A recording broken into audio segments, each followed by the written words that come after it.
Every single week, Simon, the wise guys listen to the show. And every single week, they've got opinions about what we are saying, where we are leaning. They like to tell us what they think about everything we discuss. So let's get right to it. It's time for Sharp Calls. I have to answer this phone. Yeah, it's been a crazy week, Chad. Honestly, a lot of calls about the different matchups, and obviously the conversation we had. And the biggest one I got was our love for the Seattle. We're way off. Gotta get on the Rams. So that's stuff again we're gonna have to talk about. By the way, I'm so glad.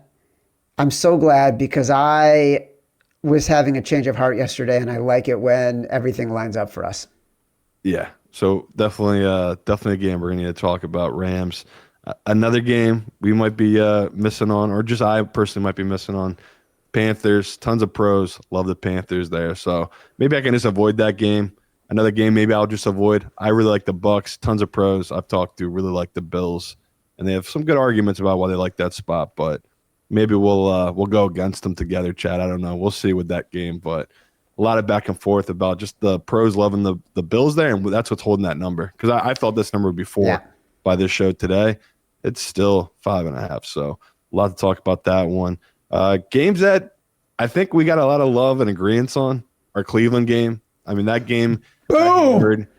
We could have just walked into it as well. I know that full well. We didn't know Lamar had a bad knee. So we took a number, took a spot. Hopefully, Lamar is all right. Wouldn't mind him missing this game for me and Chad, though. And we have an 8.5 because this would definitely drop to 4.5, 5, or maybe even 3.5 if he is out. Tons of love for that one. Denver as well. Tons of professional love. Not a shocker there. Another game, actually, I was pretty shocked. I thought it was going to be a tons and tons of Eagles love. That Lions-Eagles game is pretty split. I know some pros on both sides. So that number has touched 3 at a couple places and then immediately got hit back to 2.5. So a game I thought would be all pros and all public, really split, right? Public would be all over the Lions. Pros would be on Eagles. It's not really looking like that way. So interesting game. And another game I'm kind of left on my lonesome, Chat. I thought the pros would be all over this Raiders game. It just might be me and 3 other guys. I don't think they trust this Raiders team. So yeah, I'm not didn't get too much love for that one. Maybe it's because it's the Monday game, but not too many opinions either way on that one, honestly. So I've had a couple people ask about that. Why do I love it so much? It really is just about the number and that Dallas team. But I get why people are so weary in this matchup. All right, let's get into it. Let's first talk about Seattle Seahawks and the Los Angeles Rams. Simon, we're going to have a deep conversation about this one because the Los Angeles Rams are going to be our Brass Balls Bet of the Week, presented by Hard Rock Bet. You know what it takes? It takes brass balls.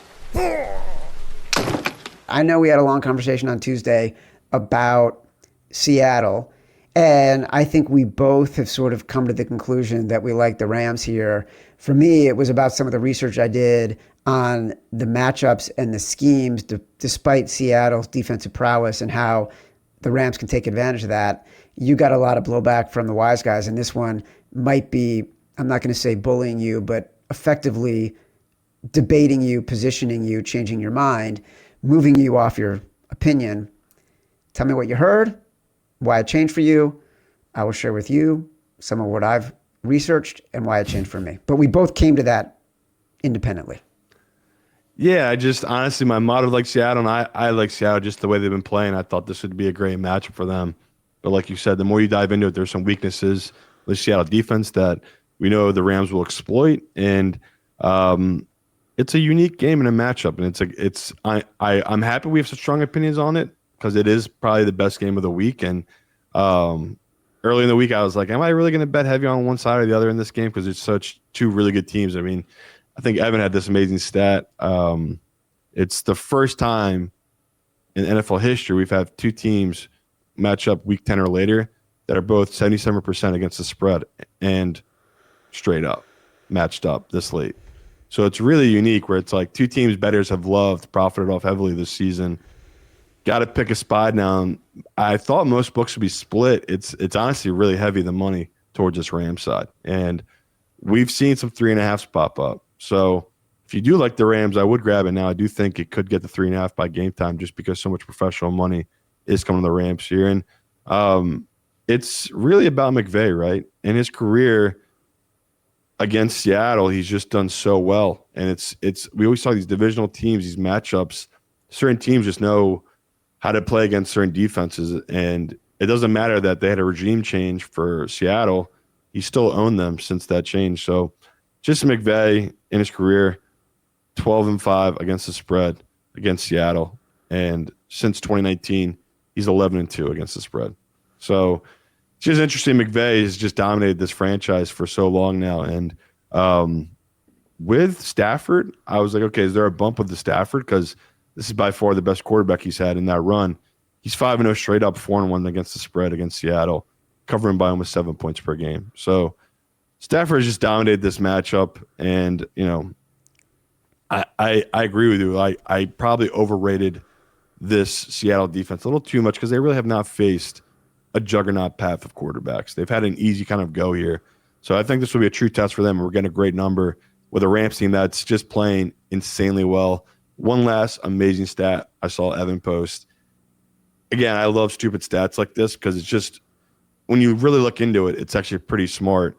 Since 2024, when the Rams have 7 games and they commit 3 penalties or less in those 7 games, the following game, they're 7-0 against the spread in that matchup. They had 0 penalties last week. Why is that smart, though? What is that telling you? What's the correlation there? That they're just playing sound football, which is like, you see all these other teams are super sloppy, right? Like that, we joke, that Raiders game, the Raiders had 9 penalties. You don't really win games like that, especially when you only score 7 points. The flip side, the Rams are putting up 35 points and against a divisional opponent, having 0 penalties on the road. That's just really impressive to me. It just shows when McVay, you know, he gets these guys playing at a high level and they're in sync like this, they just keep it rolling. So I just love that stat because it just shows this team is just totally in tune right now with everything. And, you know, like we've been saying, the Rams, fluky loss against that Eagles team. And, you know, they could easily be the number 1 seed right now in the NFC. They've been playing like the best for sure. So a couple other things to keep in mind. You just mentioned the money coming in on the Rams.